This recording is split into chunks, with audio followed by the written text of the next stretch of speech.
The Switch is having an amazing year. 2024 has been very kind to both Nintendo and to the Switch in general, but it's clear that the Switch 2 is right around the corner. Nintendo has even said so themselves. But one thing I've seen a lot of people talking about is the idea that the Switch 1 will completely be dropped as soon as the Switch 2 launches. And if you follow other platform makers, you know that that usually isn't the case. Usually you have a solid couple of years in which games are released either cross-gen or for both platforms. But it got me thinking, what did Nintendo do to support the 3DS after the Switch came out? How many games were there? So I dug deep into history and looked at how many games Nintendo released, not third parties, but just first parties. So here, in no particular order, is every game Nintendo themselves released for the 3DS after the launch of the Switch. This video is sponsored by Factor 75. I try to eat healthy whenever I can, but when things get busy, I usually go for whatever's easiest. Thankfully, Factor has made those healthy options easier than ever for me to make. Factor's chef-crafted, ready-to-eat meals take just 2 minutes to prepare, and I can eat without that fast food guilt. Whether it's breakfast, lunch, or even snacks, Factor keeps me on track to hit my health and fitness goals. Factor's restaurant-quality meals are so much better than the fast food I used to lean on in a pinch, and they're absolutely delicious. I never thought I could have something like filet mignon in minutes and without the hassle of prep, cooking, or cleaning up. It's a perfect fit for me and how busy I am. And if things get hectic, or say you're on vacation, you can pause or reschedule your deliveries anytime. So what are you waiting for? Get 50% off your first Factor box and 20% off your next month of orders using my link. Click the link in the description or scan the QR code with your phone and use my code GVGAUG50. Thanks again to Factor for sponsoring this video, and now let's get back to it. First up, we have Mario Sports Superstars, which dropped on the 3DS just weeks after the Switch launched, hitting the US shelves on March 24th, 2017. For those of you keeping track, that's just 2 weeks after the platform came out here in the States, and it's, from all accounts, just a run-of-the-mill Mario sports game. It features soccer, baseball, tennis, golf, and inexplicably, horse racing. That's a really weird mix of games, but honestly, looking at it, it doesn't look too bad. If you're like me, you might have missed this one just because you were kind of focused on the Switch at the time. On May 19th, 2017, Fire Emblem Echoes Shadows of Valentia came out for the 3DS, and this one is a huge tragedy for me. I desperately wanted to play this when it came out, but it got relegated to my backlog because Ultra Street Fighter 2 and Disgaea 5 both came out for the Switch in this month. I have the amiibos for this game, I obviously have the physical game itself, and presentationally it is excellent. I mean, it looks like a miniature version of Three Houses, though that game wouldn't come out for a couple more years. It takes everything that I love about the modern presentation of Fire Emblem games and packs them into a portable package on the 3DS. It has a casual mode if you don't want your characters to die, which is something that I appreciated about previous Fire Emblem games on the 3DS and that has carried forward through the series to this day, as well as the cool feature of just zooming into the characters with fully realized 3D models instead of kind of the chibi ones that were in Awakening. This game is gorgeous, and I really, really can't wait to play this. This was certainly a casualty for me of that early Switch era.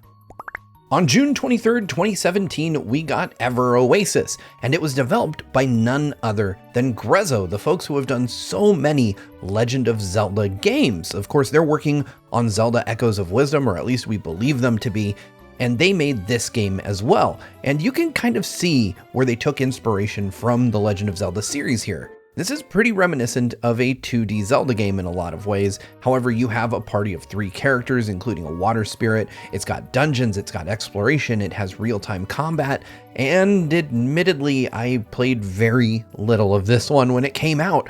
I was just too busy with the Switch in its first year, but I did check this out. I had a lot of fun with it when I played it, and it's just one that I never got around to finishing. Hey Pikmin has a really interesting story behind it. It came out in July 2017, just 4 months after the original Switch, and it was developed by Arzest. And if that name is ringing a bell, it's because it's the same folks who recently did Sonic Superstars.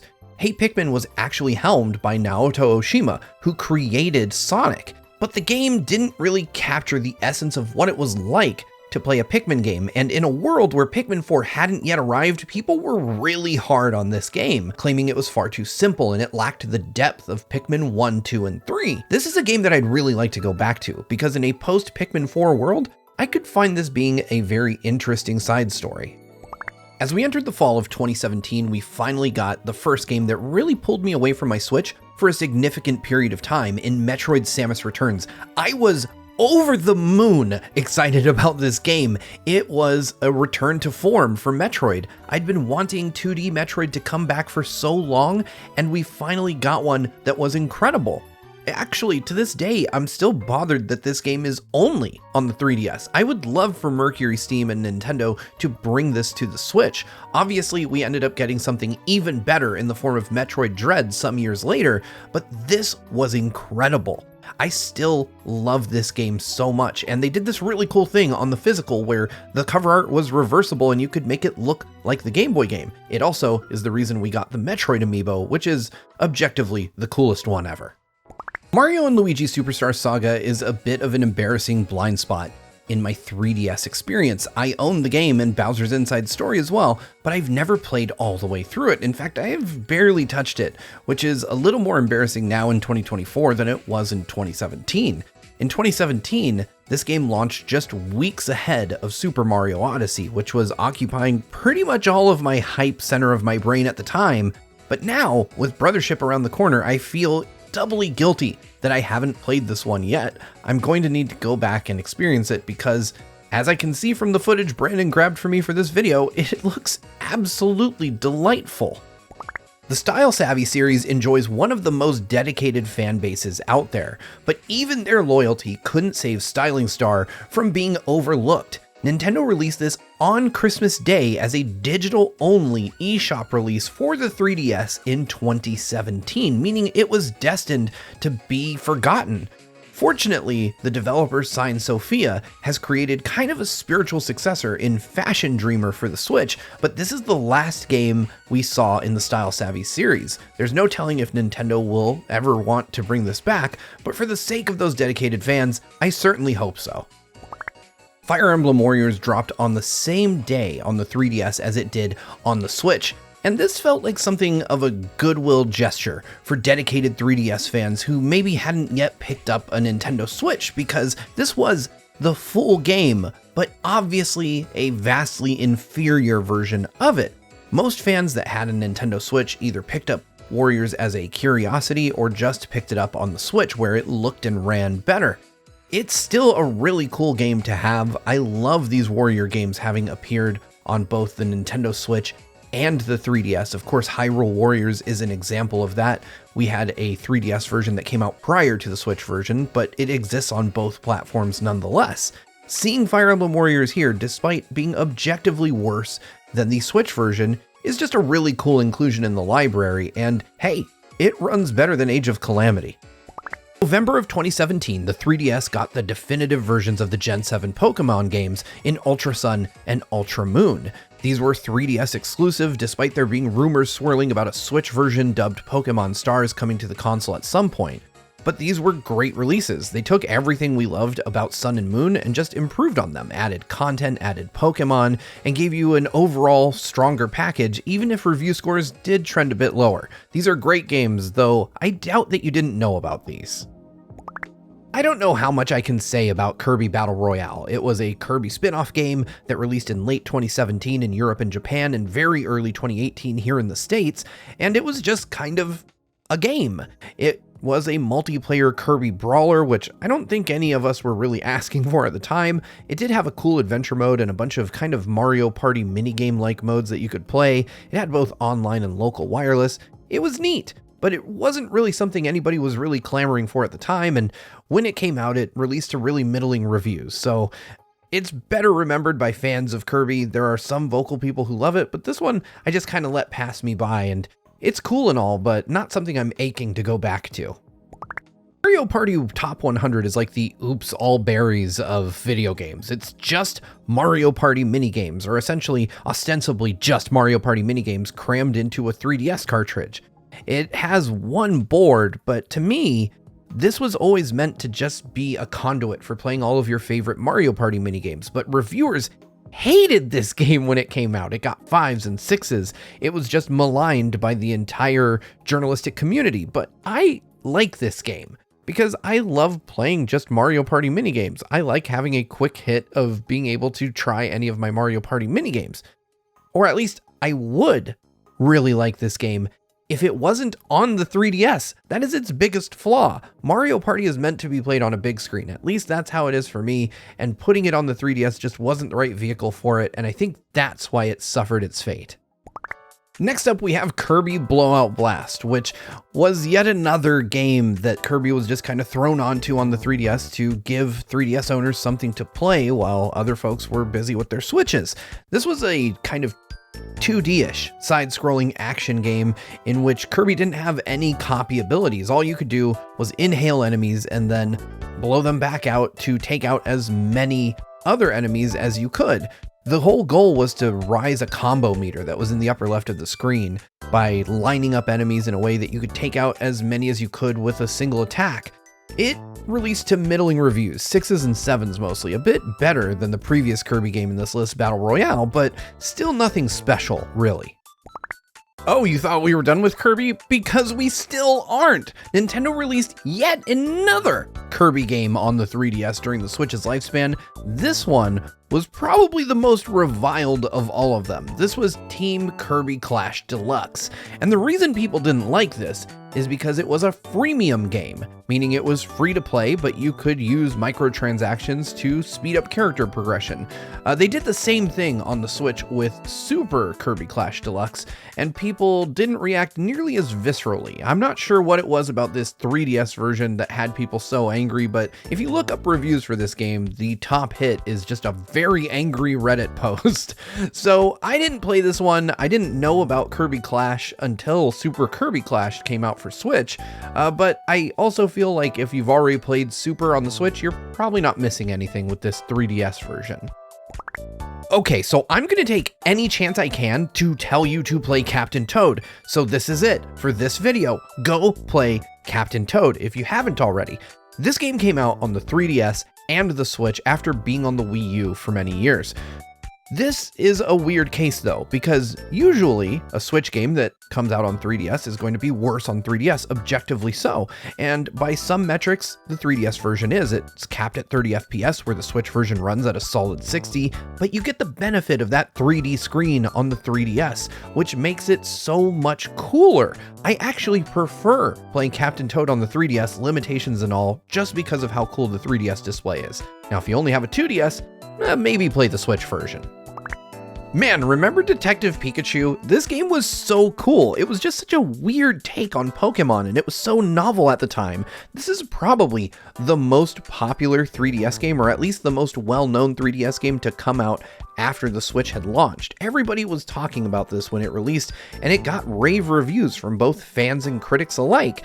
Probably due to the fact that it was a different characterization for Pokemon's mascot. This was a Pikachu that could speak English, had a gruff voice, and was obsessed with coffee and investigating mysteries. It was just a really cool take on Pokemon, and something we did get to see again, but wasn't done nearly as well. If you have your 3DS still, this is absolutely a game worth picking up and checking out. Nintendo is at their best when they're just kind of screwing around and experimenting with stuff, and few games embody that as well as Dylan's Dead Heat Breakers, which was essentially just the chase scenes from Dylan's Rolling Western on the 3DS. This one feels like it could have been a budget Switch title, and I think later on in the Switch's life, like in 2020, 2022, this would have been something that would have just been propped up as like a title between titles, but instead this got kind of a throwaway 3DS release in 2018. It reviewed pretty poorly. People weren't too excited about it, but I think that had more to do with the fact that it landed on the 3DS and that people were looking more for Switch games at this point. Otherwise, it's pretty good, passable, not like AAA good, but good enough. Of all the games on this list, Sushi Striker is the only one that I can think of that is objectively better on the 3DS because it was designed with the 3DS's touchscreen in mind, and when Nintendo moved this over to the Switch, something just got lost in translation. It's just not as fun to play, and it feels awkward and cumbersome, even if you do have a stylus for your Switch, because you're playing on the same screen that all the action is appearing on. It's just got visibility issues. It is clear that this was designed for the 3DS, and as the Switch picked up popularity, Nintendo decided to do a simultaneous release. Both of these came out in June 2018, and I initially wrote Sushi Striker off because I didn't like the experience on the Switch. I picked up the 3DS version later on, and I absolutely love it. WarioWare Gold is one of my favorite WarioWare games, and I'm a fan of the series overall, but when this released on the 3DS in late 2018, I was over the moon about it. In my review for Nintendo Life, I enthused about how great this game was, and I contend that to this day, it stands the test of time. Because unlike so many 3DS games that released after the Switch, this felt like a game that was purpose-built for Nintendo's aging handheld. It used the touchscreen, the gyroscope, and the microphone. It was custom-built for this thing. And not only that, it introduced more than 50 new micro games to the WarioWare series. I would love to see this one ported to the Switch if it weren't so perfect for the platform that it was built on. And I love seeing games like this that were made specifically for the 3DS and are best there even so long after the Switch had come out. Another game that is absolutely perfect for the 3DS is none other than Luigi's Mansion, and you're probably wondering why I'm saying that about a GameCube game. But if you know your history, Luigi's Mansion was originally designed to be played in 3D on a stereoscopic screen that was never released for the GameCube. Journalists got to play it at E3 in the early 2000s in 3D, and it was a story that surfaced many times over the years. But Nintendo finally realized their long-held vision nearly 20 years after the game had released by putting it on the 3DS. Sure, it's not as beautiful as it was on the GameCube, and sure, it doesn't run as well as it did back then, but we finally got to see what Nintendo envisioned for this game originally, and it's something that only the 3DS hardware could have provided. Don't get me wrong, I'd still love to see Luigi's Mansion on the Switch, but I love that I finally got to see what they had intended to do with this all those years ago. In 2019, nearly 2 whole years after the Switch hit the market, Nintendo released Mario & Luigi Bowser's Inside Story plus Bowser Jr.'s Journey. That mouthful of a title is a remake of a GBA game that came out, well, on the GBA. And it is a gorgeous remake. It reminds me of kind of how I feel about Brothership today in 2024. They took a beloved Mario & Luigi title and turned it into something new and beautiful and fun to play, and I'm here for it. I never actually got to play too much of this game because in 2019, like many of you, I was obsessed with my Switch, and my 3DS at this point was just kind of in my bag collecting street passes. I really need to go back to this one. Just after the Switch's second anniversary, 3DS owners were treated to Kirby's Extra Epic Yarn, and I have to say, this is one of the most beautiful games Nintendo has ever made on any platform. I'm a huge fan of what Good Feel has done with real-world materials the same way they did in Yoshi's Woolly World. Kirby is a perfect fit for this type of visual presentation, and this is the definitive version of the game. If you don't know, Kirby's Epic Yarn first released on the Wii, but this version on the 3DS ups the difficulty and adds a number of quality of life changes to make it more approachable for both newcomers and seasoned gamers. It is a fantastic game, and it's worth picking up on 3DS if you haven't. Unfortunately, that's a bit harder these days. Yokai Watch 3 is sadly a blind spot for me. I've played maybe 10 minutes of the game because when it came out, I was just obsessed with my Switch, and anything that didn't come out on the Switch was getting minimal attention from me unless it was a real landmark title. And I regret that because when I look at footage of Yokai Watch 3 and when I read about it, it seems like something that I could truly enjoy. I've just never invested the time, so it continues to sit in my backlog. Level 5, of course, is an extremely talented development house. They made my favorite 3DS game in Fantasy Life, and they're making Fantasy Life I, which I can't wait for, and I'll obviously take any excuse to talk about. But Yokai Watch 3 is something that I just haven't found that time for, and it's kind of a regret of mine. I do need to go back and eventually play the Yokai Watch series, as a ton of my friends have told me that it's amazing, and I just need to dust off my 3DS and give it a shot. Even after making this list, it is so hard for me to believe that Nintendo released 20 first-party titles on the 3DS between the launch of the Switch in 2017 and 2019. Those turned out to be some of the 3DS's best years, despite a new competing platform from Nintendo themselves being on the market. It's amazing that Nintendo was able to put out such high-quality content while delivering on a new console that was making titles like Breath of the Wild and Super Mario Odyssey so popular. It's easy to write those years off because the Switch was such a wild success, but clearly Nintendo still had a lot of love for the 3DS and showed it a lot of support, to say nothing of third parties that continued to make games throughout those years. The 3DS is long gone now. I miss it, its eShop is closed, and I wish that I could play it the same way I used to, but those memories will stick with me for a lifetime. Let me know what games you enjoy from the post-Switch era of the 3DS. Leave those in a comment below. Check them out. Maybe they'll make their way into a future video. Thank you all so much for watching, and I'll see you next time.